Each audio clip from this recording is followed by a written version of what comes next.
Advocate of the High Court at the Johannesburg Bar and Mahikeng Bar, a judge of the Industrial Court, a judge of the Northwest High Court, Judge President of the Northwest High Court, and a judge of the Constitutional Court in 2009 to 2011.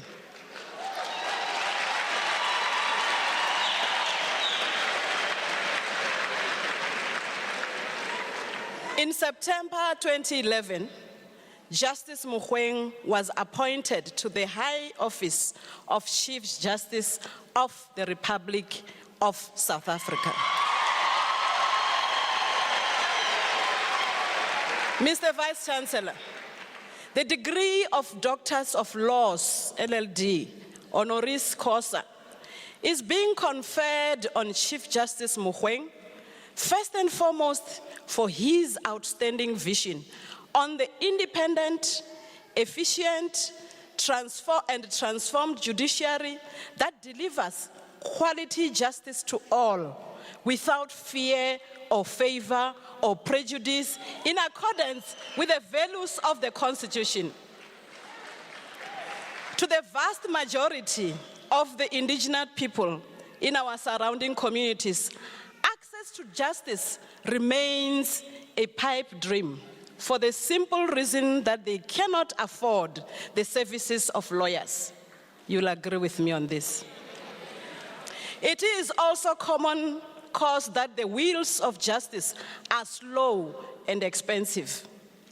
In this respect, Justice Mogoeng's commitment to the transformation of the judiciary, which must be based on not merely on the numerical strength of race and gender, but also on the substance that race and gender bring to the bench, taking into account the values of the candidates for judicial appointment, their jurisprudential thinking, their work ethic, intellectual prowess, and a full understanding and appreciation of the socio-economic context in which they serve as judicial officers. That makes him a deserving recipient of the honor.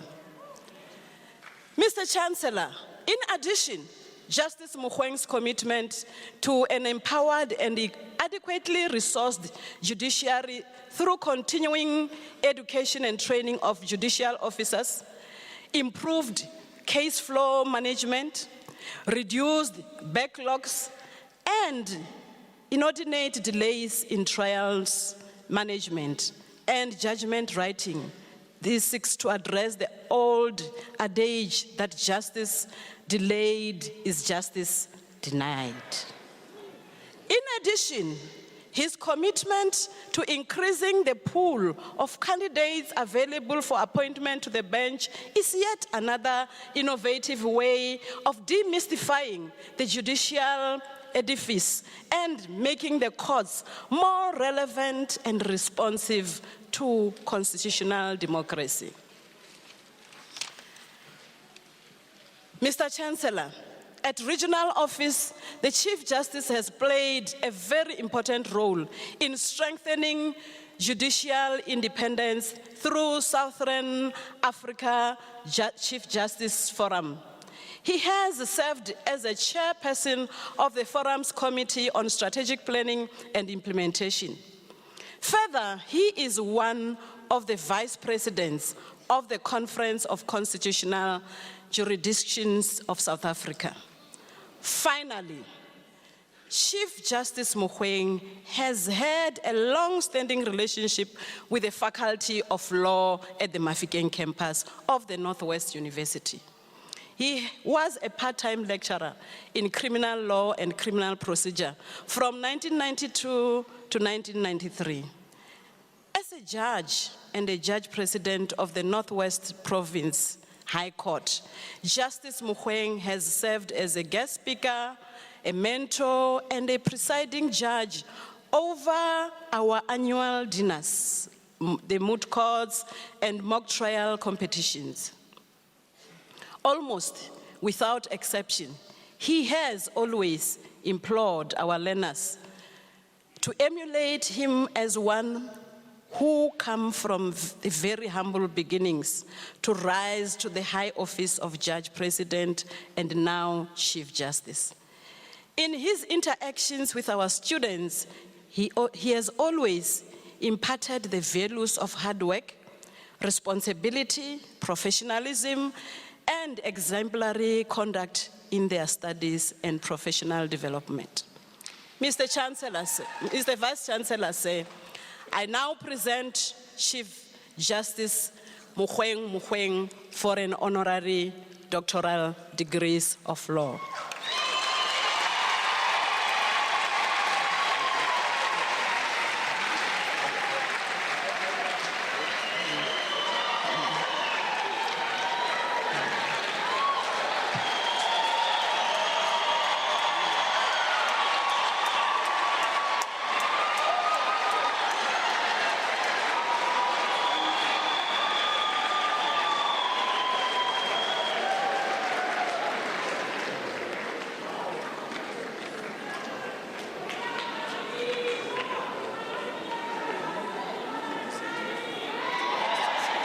I should read that now. Mr. Vice Chancellor said, I now present Chief Justice Mogoeng Mogoeng for an honorary Doctor of Philosophy.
Program Director,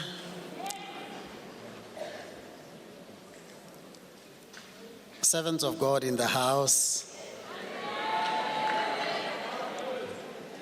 the Vice Chancellor, Professor Ilof, the campus rector, Professor Kwadi. I think I must hasten to acknowledge chancellors present, former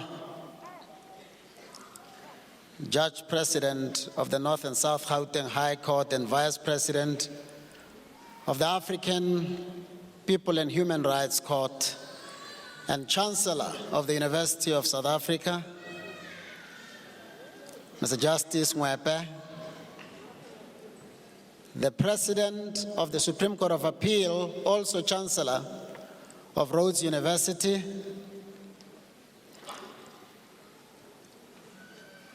Justice Lex Mpati, Mongamu, the Honorable Premier of the Northwest Province, Methandi Mudise, Justices of the Constitutional Court present, Justice Ngabinde, Justice Zondo, Justice Madlanga,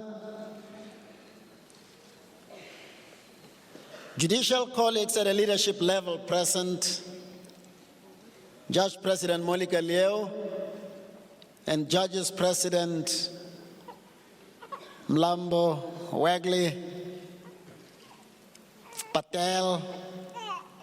I hope I haven't left anybody else out. Khomo, Deputy Judges President Mojapelo and Ledwaba. Other judicial colleagues present. The MEC for Education,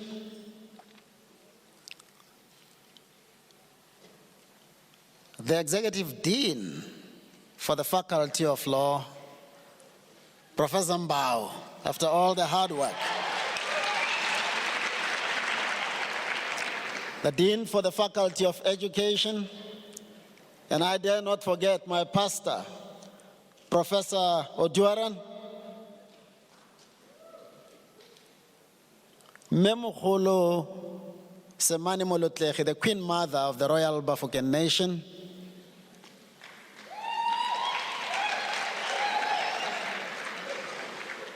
you know, when you haven't even written these acknowledgements, you forget. The Deputy President and now Acting President of the Supreme Court of Appeal, Mr. Justice K.K. Mtiani, distinguished guests, graduates, ladies and gentlemen, I greet you. I am touched by the presence of royalty here. I see that Professor, how can I forget you when you come from Madikwe? Zibi is here, Khosi Mankuruan is here.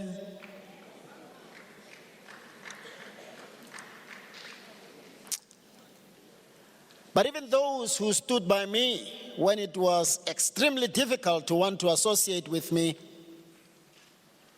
some of those who did not know me before, and yet, when the going was really tough,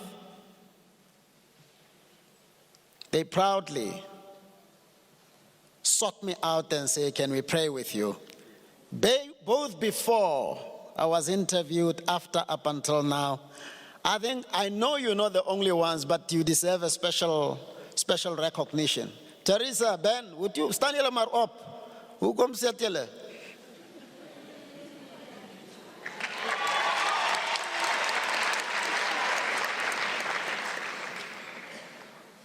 And the man and the woman whose prophecy that I would be Chief Justice in 2004 already was thought to be something that only a maniac can say, here, Prophet and Prophetess Gray, would you just stand up so that you don't look like you're a ghost? And just in case of doubt, Pastor and the Pastor Stalanga here, stand up so that you can vouch for the fact that it was at the Civic Center here. And I'm not evangelizing, I'm just stating a fact, and I'm sure Christians will appreciate it.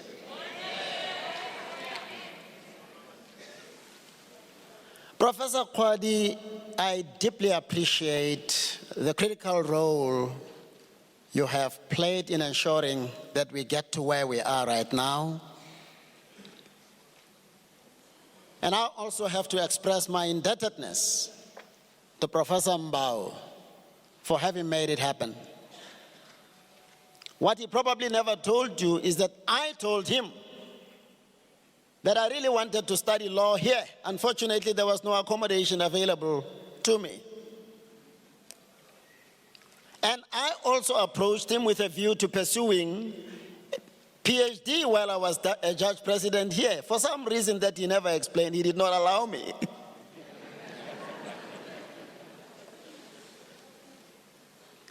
But I'm sure you didn't consider it to be payback time when you're motivated for this prestigious award to be bestowed upon me. Premier, I will similarly be failing in my duty if I don't acknowledge the role that you played. At the time when it was fashionable to associate Mogoeng Mogoeng with bad news, you stood out, published articles, you spoke out and said, I think I've known him enough to throw my weight behind him. But based on the challenge that you posed to me, when my predecessor and I went to Parliament for the symbolic exchange of roles, he going on retirement and I assuming the role of Chief Justice, I think I need to say something to demonstrate whether I have lived up to the expectation that you articulated, not only on behalf of the people of the Northwest Province, but I believe also the people of South Africa. You said to me, please, and that was open, it was not in private, don't let us down. You said it in Sichuan.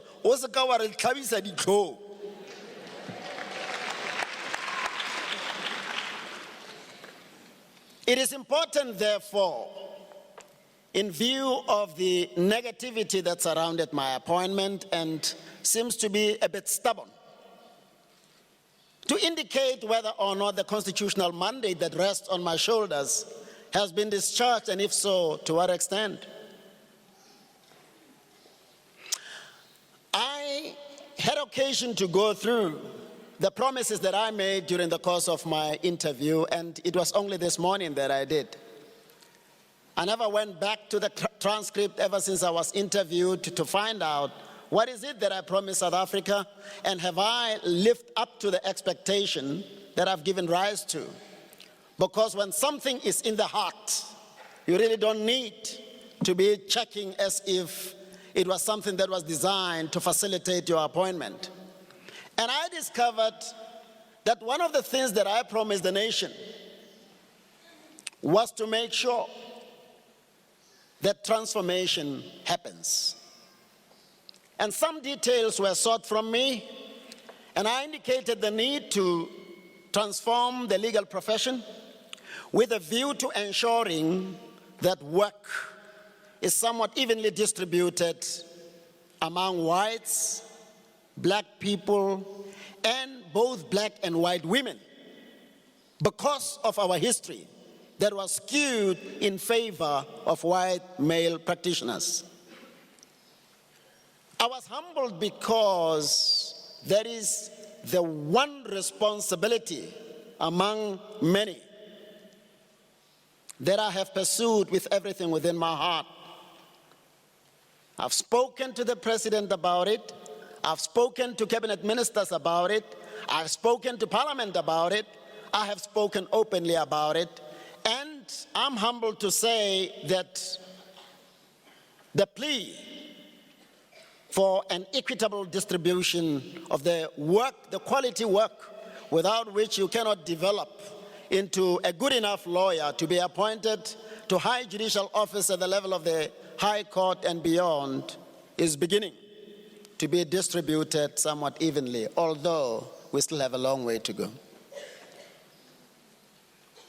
And of course,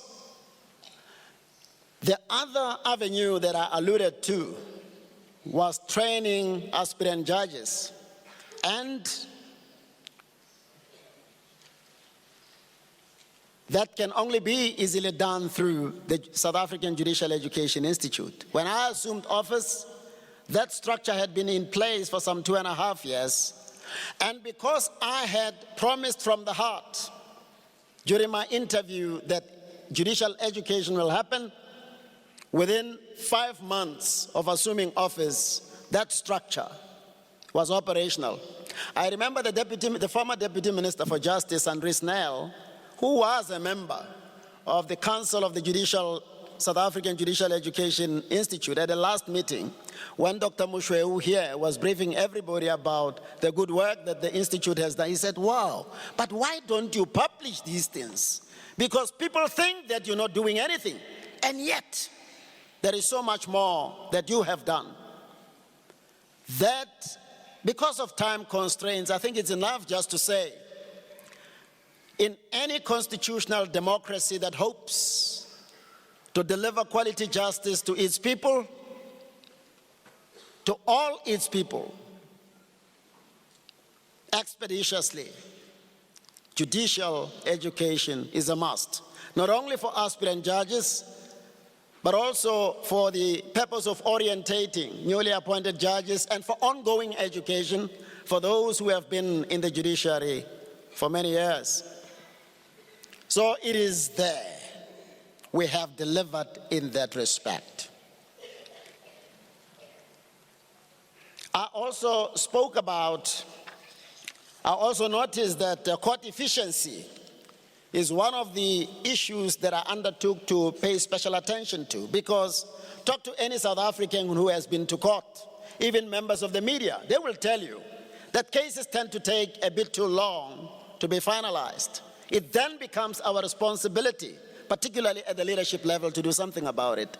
What did we do? A committee that I was chairing while I was only a justice of the Constitutional Court, which is now being chaired by the Deputy President of the Supreme Court of Appeal, known as the Judicial Case Management Committee, has really worked itself up into a think tank for the judiciary. Now, the model for efficiency and effectiveness was developed by that committee, a judicial case management system. We have, since I think July last year or September, been running a pilot project in 6 divisions of the High Court in this country. And the results are humbling. We admit that the impact of this system is yet to be felt by other high courts and the magistrates' court, because we have not rolled it out to those courts yet. It is still at a pilot stage. But if you want to see whether we are serious about delivering quality justice to South Africans speedily, then go to any of those courts where phase 1 of this system is implemented. The Western Cape, KwaZulu-Natal, North and South Gauteng, Northwest, Eastern Cape. I hope I haven't forgotten any. So, efficiency and effectiveness is what we have come to be known by. And in due course, as I said, this will be rolled out to all other courts. Access to justice. How can I not be passionate about access to justice? I come from Coffee Kral. My people don't want me to say Lihurutani. They say I must say Homokatl. I come from Homokatl or Coffee Kral. Very poor. I know how those that I grew up with and those who raised me struggled to get to court. I'm familiar with their frustrations, and I spent the better part of my life here in Mahikeng, living in the poorest part of Mahikeng. The 2-room. Anybody who knows Muntiwa, they can tell, Peggy is here, Kwelani, she will tell you, I lived in a shack as an advocate for more than a year. So you don't have to try and teach me about the plight of the poor. I've lived it. What then are we doing? Over and above suggesting how the small claims courts, community courts, and traditional courts, and equality courts need to be restructured and resourced so that they can be more efficient, we have decided to overhaul and harmonize the court rules, because even the lawyers struggle to understand court rules. Why not simplify them? Because of the visit that some of us undertook to the US, Justice Mtiani was one of them, and Justice Mlambo, they are here.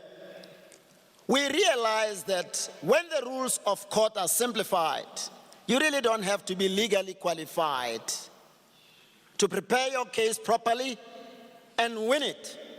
We witnessed in Washington, D.C., a second-year engineering student running circles with an attorney in court, and he won. Because the rules are simple, the court, everything is user-friendly in that court. Why not bring that into South Africa? That's our attitude. So that in view of the prohibitive cost of litigation, even the poor can represent themselves and represent themselves well. So we have started, I'm not saying we will start, we have started the process of overhauling and harmonizing the rules. And of course, the ultimate responsibility lies with the Rules Board, chaired by my sister here in Kabinde, and eventually the executive, to fine-tune the product that we're going to hand over to them. And all this is designed to make sure that justice is not reserved for the rich or for government or for the well-resourced. Even the farmers, because people assume that every farmer is rich, even the farmers, and I mean even the white farmers, find it difficult to access justice. What are we doing about them if we are committed to building a united nation made up of reconciled people of different races? What about judicial independence? I will continue to make this point over and over again. The judiciary is just about the only hope for the survival of a constitutional democracy. If the other two arms of the state, the executive and parliament, get it wrong, citizens ought to still have hope for the best for as long as there is a competent and fully independent judiciary in place. Competence is taken care of by our training programs. Independence is taken care of by the constitutional arrangements. And it's important that our remuneration packages keep abreast with inflation. Because talk to any judge in a country where corruption reigns, even in the judiciary, you will realize that generally those judges are underpaid. And at the moment, it really isn't bad, but we wouldn't want the system to deteriorate, particularly also in relation to our remuneration packages. But that can be all. What about institutional independence? If you have a judiciary that always has to go hand in cap to the executive for resources to buy books or whatever IT they need for modernization, which is one of our passions rather, and other resources that they need for their projects that would facilitate proper delivery of justice to all, then you've got a system that is less than independent. We would want to progress to the stage where the American courts are, at least where the courts in Ghana are, to the stage where the courts in Russia are. Institutional independence in our pursuit. Have we done anything about it? Of course we have. We've worked hard to make sure that the national department known as the Office of the Chief Justice is fully functional. Functionaries that you need at the level of Director General, who we call Secretary General. In fact, who is called Secretary General in our system. And DDG and chief directors are appointed. One of our DDG is here, Dr. Musho. The Director General is somewhere here, Ms. Message Osingwe. So we're working, we're doing our best to make sure that within our limited capacity, with our limited resources, the broader judiciary have a taste of what difference it would make if the judiciary were to be allowed to run its affairs. Just to underscore that point, even while I was a judge president of the division of the High Court in this country, I used to say to Chief Justices Chaskalsen and later Langa, I don't understand why the judiciary, which is the third arm of the state, should have a political leader. Why do you need a minister responsible for the judiciary, so to speak? You don't have that with Parliament. There is no judge responsible for Parliament. There is no judge responsible for the executive. Does our constitution envision the judiciary that still has politicians who play a meaningful role in the running of the affairs of the judiciary? My answer is no. On Sunday the 6th, we submitted, my colleagues in the leadership of the judiciary are here, the amended and final version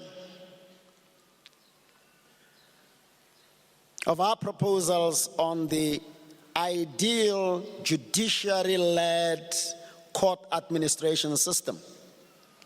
So we've played our part. We can't pressurize or dictate to the executive what to do and what not to do. We've played our part, and we've got to be judged in relation to our commitment to judicial education on the basis of what we have done, not on the basis of what anybody might not have done. So we've played our part. And we will continue to speak frankly and openly about the need for the judiciary to shoulder its administrative responsibilities fully. Again, by way of example, J.J. Smith, my former boss, I keep on referring to your organization, the NPA. Why is it that even the NPA can decide which projects it's going to embark upon, can decide who it is going to employ, can decide its own organogram of those functionaries that are supposed to make things, to help make things happen within the prosecuting authority? Why is it that the Public Protector and the Human Rights Commission and the Commission for Gender and Equality enjoy the independence, institutional independence, that the third arm of the state does not enjoy? It is a situation that cries out for attention, but government has gone some way towards the realization of this all-important objective.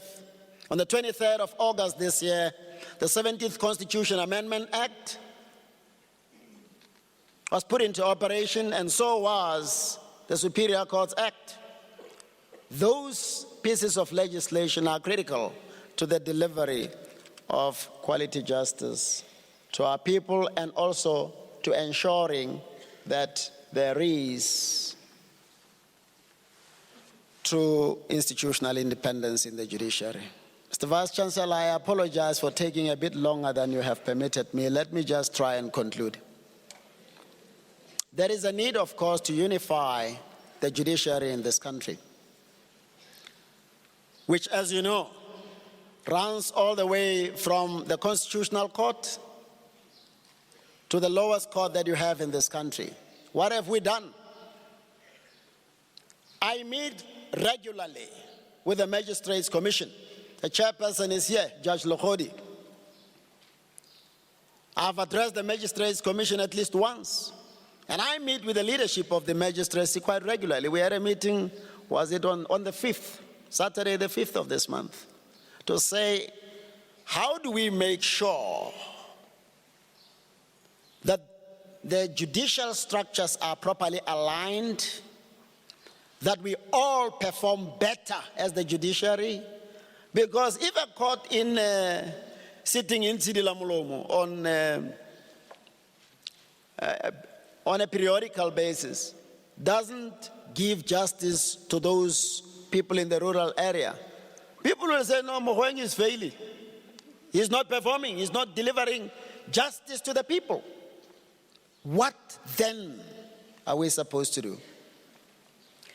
And I'm pleased to say, together with the magistrates, we've worked hard, even to the point of presenting our proposals for a better remuneration package together. But more importantly, we identify the need to bring together the police at the highest level, correctional services at the highest level, that is national commissioner level, public works, health, social development, NPA, Legal Aid South Africa, the judiciary as a whole, even the road accident fund, any key role player in the justice system. 13th of October last year, we established what we call the National Efficiency Enhancement Committee. Why? If the police and the prosecuting authority do not execute their duties competently, forget about courts being able to deal with criminal cases in the manner that they ought to. If you don't enjoy cooperation from Legal Aid, Legal Aid South Africa, from the organized professions, the attorneys' professions and the advocates' professions, forget about delivering justice, quality justice, speedily to South Africans. So we come together behind closed doors instead of pointing fingers out in the public where people will be forced to be defensive and say, how do I impede you in your efforts to deliver on your constitutional mandate? What is it that needs to be done so that we perform better?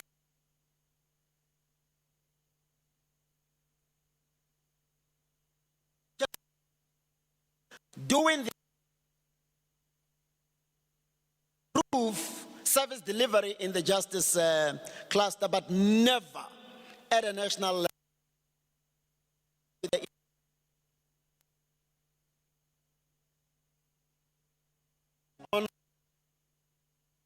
We had our meeting. Everybody has been given their responsibilities. We passed fresh resolutions